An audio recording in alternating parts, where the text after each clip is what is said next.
Hi, my name is Jenkins, and I'm here to talk to you about the Department of Fish and Wildlife. Here in Washington, the Department of Fish and Wildlife hatcheries have produced fish for harvest. Today, hatcheries provide the foundation for the state's vastly popular recreational fisheries and thousands of jobs that depend on them.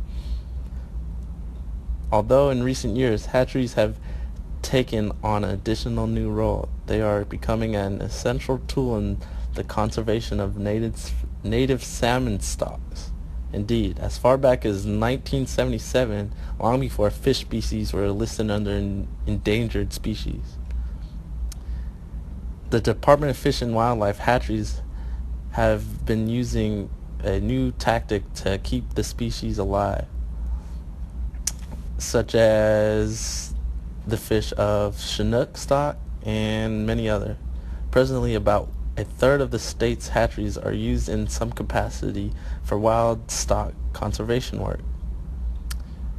To ensure hatcheries can carry out this dual role of wild stock conservation and sustainable fisheries in an environmentally sound manner, Washington Department of Fish and Wildlife have joined with tribal, federal, and private scientists to examine hatcheries' operations and determine what structural and operational changes are necessary.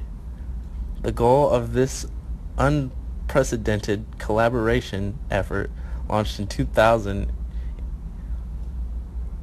and was facilitated by a non-profit conservation group, Long Live the Kings, to make sure the best available science is developed and applied in the years ahead as hatcheries fulfill their new dual role.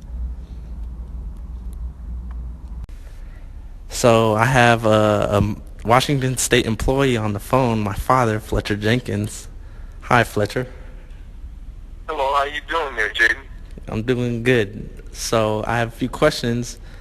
So to start off, what is your position with the Washington State Department of Fish and Wildlife? I am a hatchery specialist tech, and what my job is that year in and year out,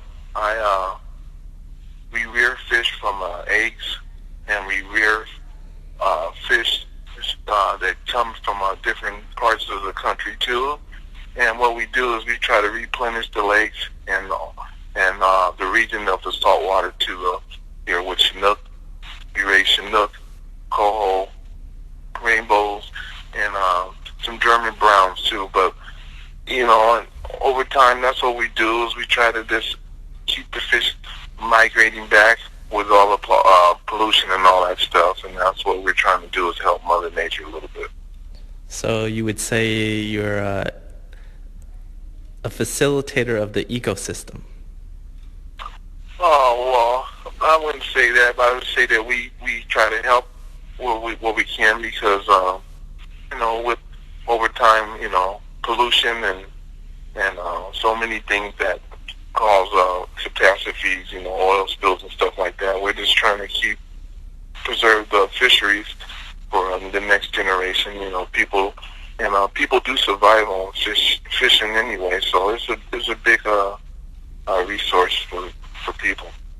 Wow. So how many fish do you think you raise yearly?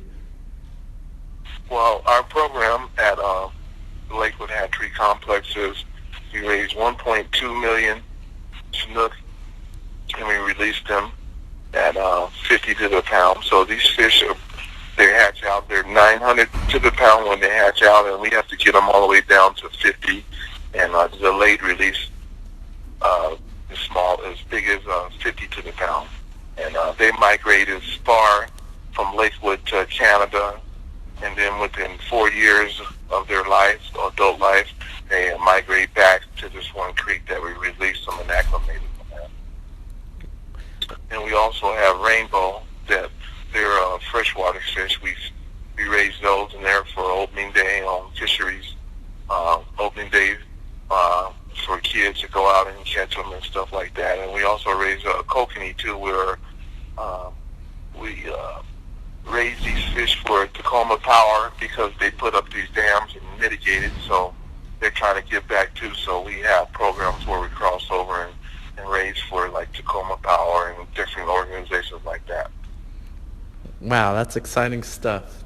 Well, that's it for our show. Thank you for your time, Mr. Jenkins.